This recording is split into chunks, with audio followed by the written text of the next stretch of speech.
YouTube, Facebook নাকি Instagram, কোন প্ল্যাটফর্মটা আপনার জন্য বেস্ট হবে? আপনি যদি নতুন নতুন কন্টেন্ট ক্রিয়েশন জার্নি শুরু করে থাকেন, নতুন নতুন ভিডিও পোস্ট করা শুরু করে থাকেন, তাহলে এই তিনটে প্ল্যাটফর্মের মধ্যে কোন প্ল্যাটফর্মটা আপনার জন্য বেস্ট হবে? কোন প্ল্যাটফর্মে ভিডিও পোস্ট করলে আপনি তাড়াতাড়ি গ্রো করতে পারবেন, তাড়াতাড়ি বেশি পরিমাণে অডিয়েন্সের কাছে পৌঁছাতে পারবেন? জানেন আপনি, আমি আমার কন্টেন্ট ক্রিয়েশন জার্নিতে আমি ইউটিউবে গ্রোথ পেয়েছি, ফেসবুকে গ্রোথ পেয়েছি, ইনস্টাগ্রামে গ্রোথ পেয়েছি। তো আমি আপনাকে সঠিক ইনফরমেশনটা দিতেই পারি। তো আজকের এই ভিডিওটাকে ভালো করে দেখলে আপনি সবকিছু জানতে পারবেন। তাই কথা না বাড়িয়ে ভিডিওটাকে শুরু করা যাক। So let's start the video. দেখো বস, 2025-এ এসে এই তিনটে প্ল্যাটফর্মের মধ্যে সব থেকে বেস্ট যে প্ল্যাটফর্মটা গ্রো করার জন্য, সেটার উত্তর যদি আমি তোমাকে এক লাইনে দিয়ে দিই, তাহলে আমি তোমাকে বলবো ফেসবুক। হ্যাঁ, একদমই সত্যি, 2025-এ এসে ফেসবুকে গ্রো করা সব থেকে সহজ। কারণ ফেসবুকে তুমি যদি ফানি ভিডিও বা ফেসবুকে যদি কোনো রিলেটেবল কন্টেন্ট পোস্ট করো না, সেটা ইজিলি শেয়ারেবল হয়ে যায়, আর সেখানে তুমি হিউজ পরিমাণ ভিউজ তোমার ভিডিওতে আসতে পারে। তো ওই জন্য আমি তোমাকে বলবো, তুমি প্রথম যদি ভিডিও পোস্ট করা শুরু করে থাকো, তাহলে তুমি ফেসবুকটাকে নিয়ে ট্রাই করো, তাহলে দেখবে তাড়াতাড়ি গ্রোথ পাবে। কিন্তু হ্যাঁ, ফেসবুকে যদি তুমি একটা সেই লেভেলের অডিয়েন্স তৈরি করতেও পারো, যদি সেই লেভেলের ফলোয়ার যদি তুমি গেইন করতেও পারো, কিন্তু তোমাকে ফিউচারে যদি সেরকম কোনো যদি প্রবলেমের মধ্যে পড়ো, তাহলে সেখান থেকে তুমি ফিরে আসতে পারবে না। মানে তার চান্সটা হয়তো 10% থাকবে সেখান থেকে ফিরে আসার। তো সেটা কি প্রবলেম, সেটা আমি ভিডিও শেষে বলবো।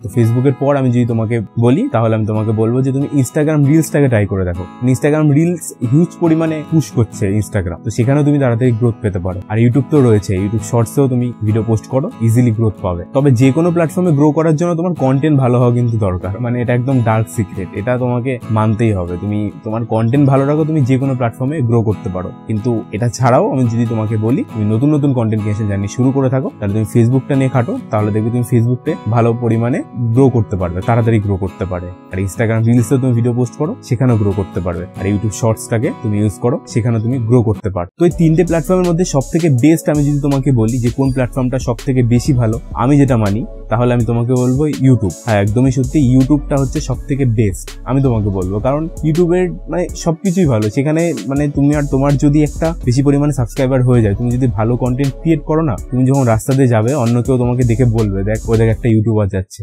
বা এটা আলাদাই ফিলিং, সিরিয়াসলি বলছি। মানে ওই জন্য আমি তোমাকে বলবো যে লং টার্মের জন্য যদি তুমি দেখো, তাহলে তুমি ইউটিউবটাকে নিয়ে বেশি ট্রাই করার চেষ্টা করো। মানে ইউটিউবে বেশি পরিমাণ টাইম দেওয়ার চেষ্টা করো, তাহলে দেখবে তোমার লং টার্মের জন্য এটাও ভালো। আর লং টার্মের জন্য এটা কেন ভালো, আরেকটা এটার কথা যদি আমি আরেকটা বলি, তাহলে আমি তোমাকে বলবো যে আমার যে মেন চ্যানেল না, সেটা আমার হ্যাক হয়ে গেছিল। তো সেটা হ্যাক হয়ে যাওয়ার পর ইউটিউব সাপোর্ট টিমের সাথে আমি কথা বলার পর তারা আমার এই চ্যানেলটা 2-3 ঘন্টার মধ্যে সেটা আমাকে ফেরত দিয়ে দেয়। মানে ওখানকার সাপোর্ট টিম এতটাই তাড়াতাড়ি অ্যাকশন নেয়, তাড়াতাড়ি তারা রিপ্লাই করবে তোমাকে, মানে এতটাই সাপোর্টিভ না, সেখানে দাঁড়িয়ে তুমি তার সাথে ইজিলি কথা বলতে পারবে। তো এই দিক থেকে একটা প্লাস পয়েন্ট থাকে যে তুমি তোমার চ্যানেল যদি ভবিষ্যতে কোনো যদি কিছু হয়েও যায়, তাহলে তুমি ইজিলি সেটাকে রিকভার করতে পারবে। কিন্তু ফেসবুকের ক্ষেত্রে কিন্তু সেটা না, আমি যতটুকু জানি সেটা না। একটা ঝাড়খণ্ডে একটা বড় ইউটিউবার আছে, মনোজ দে বলে। তো সেই ইউটিউবারের একটা ফেসবুক পেজ ছিল, 1.5 মিলিয়নসের মতো ফলোয়ার্স ছিল সেই পেজে। তো কোনো কারণের জন্য পেজের মনিটাইজেশন সেটাতে অফ হয়ে যায়। তো মনোজদা কি করে, ফেসবুক টিমের সাথে কথা বলার চেষ্টা করে। তো সেখান থেকে কথা বলে সে মনিটাইজটা ফিরিয়ে আনার জন্য,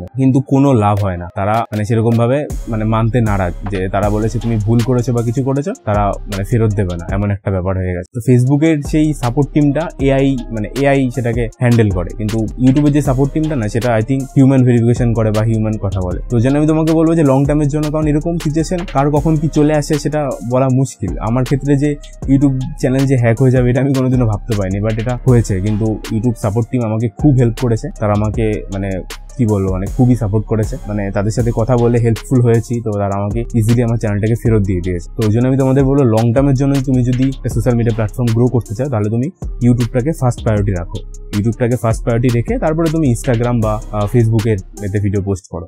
আর ইনস্টাগ্রাম সম্পর্কে তোমাকে যদি আমি বলি, তাহলে ইনস্টাগ্রাম এমন একটা প্ল্যাটফর্ম না, তো ইনস্টাগ্রাম হচ্ছে তোমার অডিয়েন্সের সাথে কানেক্ট করতে পারবে তুমি, মানে অডিয়েন্সরা তোমার সাথে ইজিলি কানেক্ট করতে পারবে। সাপোজ ধরো তুমি কোথাও ঘুরতে গেলে, তো সেই জায়গায় একটা স্টোরি দিলে, তো সেখান থেকে তারা তোমাকে কিছু জিজ্ঞাসা করতে পারে বা করতে পারে। অথবা তুমি ধরো রাস্তায় কোথাও যাচ্ছ, তোমার কোনো ফলোয়ার্স তোমার সেই স্টোরিটা দেখে তোমাকে জিজ্ঞাসা করলো, দাদা ভালোই তো ঘুরলে বা করলে, মানে তোমার ফলোয়ারদের সাথে তোমার একটা মানে ভালো ফ্রেন্ডশিপ টাইপের হয়ে যায়। তো ইনস্টাগ্রাম এমন একটা প্ল্যাটফর্ম। তো টেকনিক্যাল দিক থেকে দেখতে গেলে ইনস্টাগ্রাম থেকে তো তেমন কোনো আর্নিং হয় না যেরকম ইউটিউব বা ফেসবুকে হয়, কিন্তু ইনস্টাগ্রাম থেকে তুমি একটা ভালো পরিমাণে অডিয়েন্সের সাথে মানে একটা কি বলবো, একটা টাই আপ মানে করতে পারো, বা তোমার সাথে এঙ্গেজমেন্ট হয়ে তারা জুড়ে থাকতে পারে। তো এর জন্য ইনস্টাগ্রামটা বেস্ট। আর ইনস্টাগ্রামে যদি সেরকম লেভেলে তোমার ফলোয়ার্স হয়ে যায়, তাহলে হিউজ পরিমাণে তোমার ব্র্যান্ড ডিল আসারও সম্ভাবনাটা বেড়ে যায়। তো ইনস্টাগ্রামটা এরকম ভাবে কাজ করে। তো এই 3টে প্ল্যাটফর্মের মধ্যে যদি আমি র্যাঙ্কিং ওয়াইজ যদি 3টেকে আমি সাজাই, তাহলে আমি তোমাকে বলবো সব কিছুর দিক থেকে, গ্রোথের দিক থেকে বলো, তারপরে যদি সেরকম ভবিষ্যতে কোনো মানে সাপোর্টের দিক থেকে বলো, যদি সেরকম কোনো প্রবলেম হয়ে যায় সেটার দিক থেকে বলো, এঙ্গেজিং এর দিক থেকে বলো, অডিয়েন্সের দিক থেকে বলো, তাহলে আমি তোমাকে বলবো ফার্স্ট হচ্ছে ইউটিউব, সেকেন্ড হচ্ছে ইনস্টাগ্রাম, আর থার্ড হচ্ছে ফেসবুক। কিন্তু তুমি যদি নতুন নতুন কন্টেন্ট ক্রিয়েশন জার্নি শুরু করে থাকো, অন্যান্য প্ল্যাটফর্মে ভিডিও পোস্ট করছো কিন্তু গ্রো হতে পারছো না, তো তাহলে আমি তোমাকে বলবো যে তুমি ফেসবুকটা একবার ট্রাই করে দেখো, তাহলে দেখবে তুমি তাড়াতাড়ি গ্রো করতে পারবে। আমি তোমাকে বলছি, কারণ এখন ফেসবুক প্রোফাইলকে তো এখন পেজ বানিয়ে সেখান থেকেই আর্নিং করা যাচ্ছে। তো এটা তো একটা ভালো প্লাস পয়েন্ট। কিন্তু তাড়াতাড়ি গ্রো করতে চাইলে ফেসবুকটা আই থিঙ্ক তোমার জন্য বেস্ট অপশন হতে পারে। তারপর বলো, ইনফরমেশন কেমন লাগলো? ভালো লেগেছে? যদি ইনফরমেশন ভালো লাগে থাকে তাহলে ভিডিওটাতে একটা লাইক, চ্যানেলকে সাবস্ক্রাইব কিন্তু অবশ্যই করো। তোমার সাথে আবার আমার দেখা হচ্ছে এই ভিডিওটাতে।